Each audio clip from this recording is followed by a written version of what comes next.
Happy first day of spring, third grade. Today we're going to read Spring After Spring, How Rachel Carson Inspired the Environmental Movement. Cheerily, it was dawn when the chorus began. Rachel didn't want to miss a note.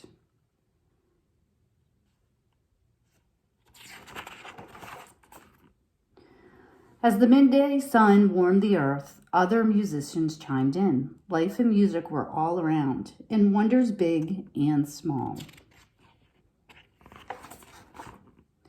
Spring was Rachel's favorite time of year. As the sun set, she could hear the first bubbles of frog song. Crickets began their nighttime tune and bats squeaked a lullaby. At home, there was a warm supper in a big family. Mom played the piano and Dad sang songs and read stories. Rachel's favorites were those about the sea.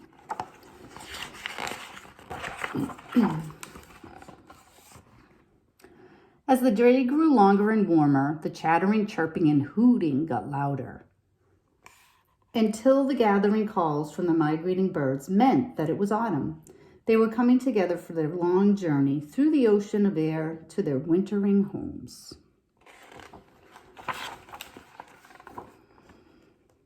But not everyone left.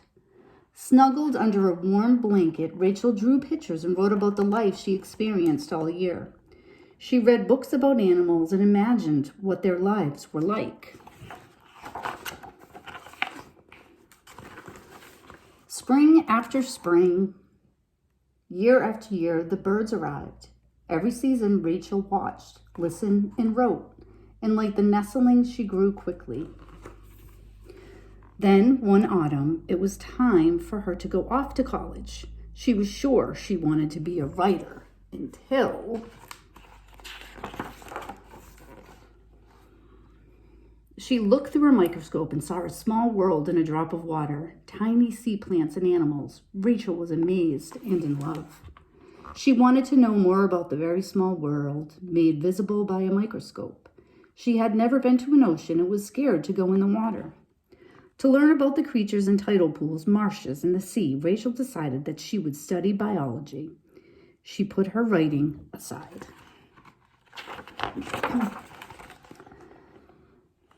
After she finished school, Rachel worked as a scientist and compiled information about the ocean. Now for her job, she wanted to know what it was like to actually be underwater. She was still scared, but she went anyway. In the fish world, many things are told by sound waves. Rachel began to write books about the sea.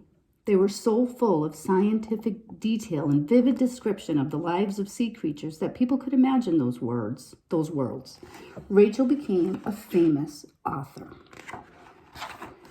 All around, nature's voices were going quiet. So Rachel did what she did best. She watched closely, listened carefully, and learned as much as she could about what was happening. Rachel put together scattering facts and found the answer. People wanted to kill bugs that ate their plants, bothered them, and sometimes even made them sick. Chemists created new poisons to solve the insect problems that seemed to work and seemed to be harmless to other creatures and humans. These poisonous chemicals were quickly used everywhere in huge amounts because people thought they were safe. But Rachel found evidence that the poisons were not safe. Poisons eaten by microscopic water life eaten by tiny fish, and then the tiny fish eaten by bigger fish, and bigger fish eaten by an eagle, and then the eagle's shells are so thin that they break.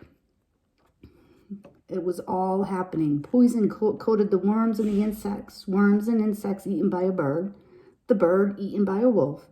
A wolf eats birds, mice, and other animals that have eaten the poison, and the fox dies. Rachel wrote a book to tell people what she had learned. Silent Spring created a huge ruckus. Some people were inspired to change, but many didn't believe Rachel. Eventually, President Kennedy took notice and began an investigation to find out what was true. Rachel was asked to come to Washington, D.C. and defend her book. She was scared, but she went.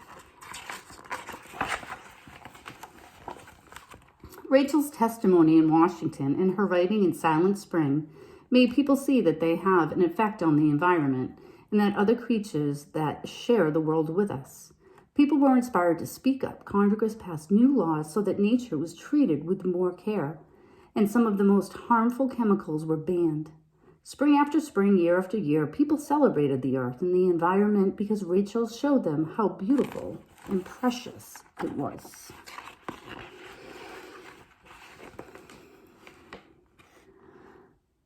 But Rachel went home and continued watching and listening, and in the morning she went out among the tide pools and gathered specimens. In the afternoon, she carefully studied them and took notes on their observations.